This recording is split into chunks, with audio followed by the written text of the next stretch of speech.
তারপর হচ্ছে এই যে ভেজানো ধান বা গাজানো ধান, হ্যাঁ, গাজানো বা গজানো ধান। অনেক সময় ধানটাকে আপনার পানিতে যদি 24 ঘন্টা বা 36 ঘন্টা রেখে কোনো একটা পাটের চট বা কোনো একটা জাতীয় মানে বাতাস চলাচল করতে পারে না এমন কোনো বস্তুতে রেখে দিলে এরকম কিন্তু ধানগুলো টেকিয়ে ওঠে, মানে গাজায়। এটা কিন্তু মুরগি খুব ভালো খায়। হ্যাঁ, এটা কিন্তু অনেক ক্যালসিয়াম পুষ্টি সমৃদ্ধ। এই যে কলমি শাক খায় শীতের সময়, কলমি শাক খুব খায়, সব ধরনের মুরগি খায়। এই যে বাঁধাকপি যেটা আমি দেখিয়েছি, এই যে লাউ, এই লাউটা খায়। লাউটা কীভাবে খায়? গোটা লাউ খায় নাকি কেটে কেটে খান? নিশ্চয়ই এটাকে সিদ্ধ করে খাওয়াতে হবে। এগুলো বিষয়গুলো একটু জেনে রাখেন। এই যে লাল শাক, এই লাল শাক কিন্তু মুরগি খায়, বিভিন্ন ধরনের মুরগি। এই যে দেখেন ঘাস খায়, কচি ঘাস, মুরগির কিন্তু প্রিয় খাবার কচি ঘাস। অনেকেই বলে যে ভাই ঘাস খাওয়া তো মুরগির ঠান্ডা লাগে। আরে ভাই, মুরগির খাবার ঠান্ডা গরম কি? মানুষ কি ঠান্ডা গরম খায় না খাবার? সবাই খায়, কোনো সমস্যা নেই, যা পাবেন সব খাওয়াবেন, কোনো ঠান্ডা লাগবে না। ঠান্ডা লাগার খাবারের সাথে, খাবার খাওয়ানোর সাথে ঠান্ডা লাগার কোনো সম্পর্ক নেই। এদের শামুক, ঝিনুক, এটা হচ্ছে হাঁসের খুব প্রিয় খাবার। এটা কিন্তু মুরগিকেও খাওয়ানো যায়। কিভাবে খাওয়াবেন সেটা আমরা বলবো। এই শামুক ঝিনুকটা কী করবেন, এই ঝিনুকটাও কিন্তু খাওয়ানো যায়। এই শামুকে কিন্তু যেটা মাংসটা সেটা প্রচুর পরিমাণে কী থাকে, প্রোটিন সমৃদ্ধ, হ্যাঁ। তারপরে ফাইবার কিছু আছে, তারপর হচ্ছে zinc, iron, cobalt, calcium, phosphorus, এগুলো ব্যাপক পরিমাণে থাকে। এগুলো খাওয়াবেন। এগুলো হচ্ছে ন্যাচারাল সোর্স। তারপর হচ্ছে আমরা কি খাওয়াই, এই যে সরিষার ফুল খাওয়াই।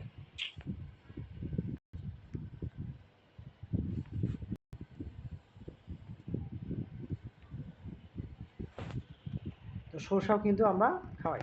ও সরি, আপনারা হচ্ছে ফোনটা পোর্ট্রেট মানে খাড়া করে না ধরে একটু এগুলো ধরবেন, মানে বাঁকা করে ধরবেন। ওই যে আমরা অনেক সময় সিনেমা দেখি ল্যান্ডস্কেপে, বা নাটকগুলো দেখি মোবাইলে, ইউটিউবে, মানে একটু ল্যান্ডস্কেপে ধরবেন। ল্যান্ডস্কেপ বলতে কি, মানে 2 হাত দিয়ে ধরলে যে লম্বালম্বি থাকে এভাবে ধরবেন, মানে খাড়া করে ধরবেন না। খাড়া করে ধরলে আমার ডিসপ্লেটা আপনাদের কাছে ছোট মনে হবে। একটু ফোনটা রোটেট করবেন। হ্যাঁ, মানে ফোনের যে রোটেট একটা সেটিং আছে, মানে ঘোরানো যায়, সেভাবে আপনার রোটেট করে ঘুরিয়ে ফোনটাকে একটু 2 হাত দিয়ে ধরবেন, যেভাবে সেভাবে একটু লম্বালম্বি ধরবেন। লম্বালম্বি ধরবেন না, মানে হচ্ছে 2 হাত দিয়ে ধরা যায় মোবাইলটাকে যেভাবে, ওইভাবে ধরবেন, কিন্তু খাড়া করে ধরবেন না।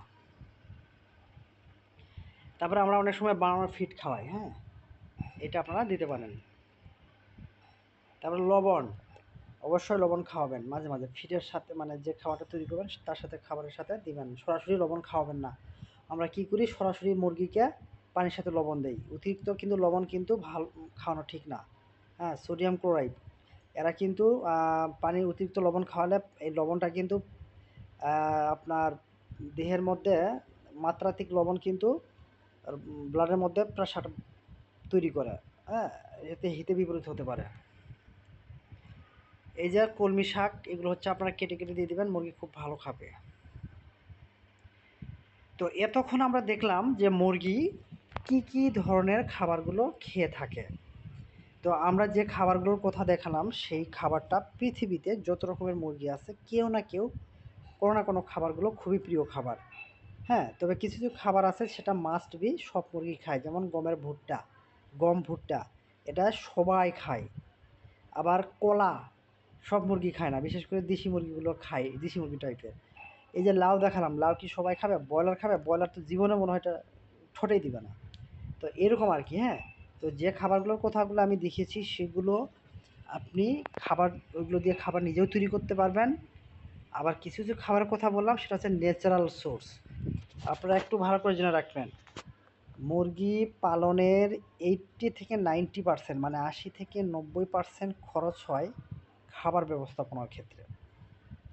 মানে খাবার ম্যানেজ করতে গিয়ে আপনার 100 টাকার মধ্যে 80 থেকে 90 টাকাই খরচ হয়। তাহলে আমরা বলি কি, যে মুরগি পালন করতে গেলে, আপনাকে স্মার্ট খামারি হতে গেলে আপনাকে প্রত্যেকটা সেক্টরগুলোতে নখদর্পণে সব ধরনের ক্যালকুলেশন আপনাকে থাকতে হবে। খাবার, মেডিসিন, রোগবালাই, বাসস্থান, চিকিৎসা, রোগ প্রতিরোধ ক্ষমতা ব্যবস্থা, মার্কেটিং, সব কিছুতে মানে হাতের নাগালে থাকতে হবে। তাহলে হবে কি, যে কোথায় কোন পারপাজের টাকাগুলো বেশি খরচ হচ্ছে সেটাকে মিনিমাইজ করতে হবে। মিনিমাইজ বলতে কি, আপনাকে বিকল্প চিন্তা করতে হবে। এটা হচ্ছে একজন স্মার্ট খামারির বৈশিষ্ট্য।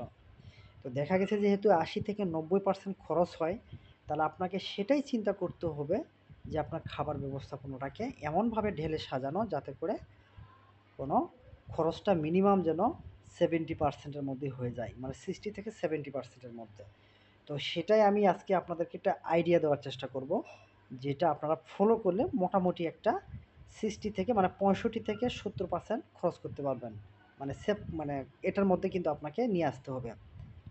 যত খাদ্য খরচ কমাতে পারবেন ততই আপনি কমার্শিয়ালিভাবে বেনিফিট হতে পারবেন। তো এখন আমরা দেখব যে 1 মাসের উপরের বয়স, মানে আপনার মুরগির বয়স হচ্ছে 1 মাসের উপরে, তাহলে আপনাকে কি করতে হবে? তাহলে আপনাকে 2 ধরনের খাবার আপনাকে দিতে হবে। দানাদার খাবার, সাপ্লিমেন্টারি খাবার। দানাদার খাবার বলতে সেটাই বোঝাচ্ছি যেটা আপনি বানাবেন। সেটা নিজে বানাতে পারেন বা কোম্পানি যে ফিডগুলো আছে সেটা হচ্ছে দানাদার খাবার। সাপ্লিমেন্টারি খাবারগুলোর মধ্যে একটু ভাগ আছে, সেটা হচ্ছে আপনি ন্যাচারালিভাবে কিছু সংগ্রহ করে দিতে পারেন, আবার কিছু আপনাকে তৈরি করে দিতে পারেন। ন্যাচারালি বলতে কি? যেমন হচ্ছে ন্যাচারাল বলতে কি? ওই যে কুচি ঘাস, লতা পাতা, তারপর হচ্ছে শামুক, ঝিনুক, ছোটো মাছ, কাঁকড়ার ঠ্যাং, হ্যাঁ, ডিমের খোসা, এগুলো হচ্ছে ন্যাচারালিভাবে আপনি সংগ্রহ করে মুরগি খাওয়াবেন একবেলা, তাহলে আপনার খরচটা কমে গেল। পাশাপাশি হচ্ছে কি কিছু কিছু খাবার আছে যেমন হচ্ছে শাকসবজি, যেমন লাউ। এই লাউটাকে সিদ্ধ করে দিয়ে একটু হালকা গমের ভুসি বা ভুট্টার যে আটা আছে, এটা মানে মুরগির দোকানের খাবার দোকানে গেলেই ভুট্টার আটা পাওয়া যায়। সেই আটার সাথে ওই লাউয়ের যে কুচিটা আপনি সিদ্ধ করেছেন, বা পচা পেঁপে বা বেগুন বা পচা আলু, এগুলো হাফ বয়েল সিদ্ধ করে আটা দিয়ে দিয়ে আপনি একবেলা খাবার দিলেন, তাহলে দেখেন কত সাশ্রয়ের মধ্যে হয়ে গেল। হ্যাঁ, পচা লাউ বাজারে কিনতে গেলে 5 টাকা 10 টাকা, কেউ বিক্রি করে না ওইগুলো। আপনার গ্রামে বাসায় যেখানে যাবেন ঘুরতে, দেখলেন যে একটু নষ্ট হয়েছে, ওই লাউটা কেউ খাওয়ার অনুপযুক্ত, খায় না, আপনি নিয়ে আসলেন, নিয়ে এসে আপনি সিদ্ধ করে ওটার সাথে একটু গমের ভুসি অথবা ধরেন যে আটা, হুম, বা সামান্য একটু ফিড মিক্সচার করে গরম করে দেখবেন মুরগি খাওয়াবেন, মুরগি দেখবেন শাঁসা করে সব খেয়ে ফেলবে। আরে ভাই, আপনি তো স্মার্ট খামারি, তো ভাই এমনি এমনি হয় না, আপনাকে বুদ্ধি থাকতে হবে। তো আমরা সেগুলোই দেখব। তো দানাদার খাবারটা আমরা একটু দেখার চেষ্টা করি। দানাদার খাবারটা কি? যেটা হচ্ছে আপনি বাজারে ফিড, যেটা নির্দিষ্ট ফিড ফরমেশনের মাধ্যমে তৈরি করা হয় এবং নিজে বানাবেন। তো আমরা 20 কেজি খাবারের একটা নমুনা আমরা একটা তৈরি করব, হ্যাঁ? এটা কিন্তু সবার জন্য প্রযোজ্য না। যার এলাকায় যেটা পাওয়া যায় সেইটা নিয়ে আপনারা বানাবেন। আমি স্বপন বলছি বলেই এটা না যে আপনাকে বেদ বাক্য শোনাচ্ছি, হ্যাঁ? যে ওই আমার কথাটাই হচ্ছে বেদ, বাইবেল না কি যেন বেদ বাক্য না কি বলে এইটা, যে চেঞ্জ করা যাবে না।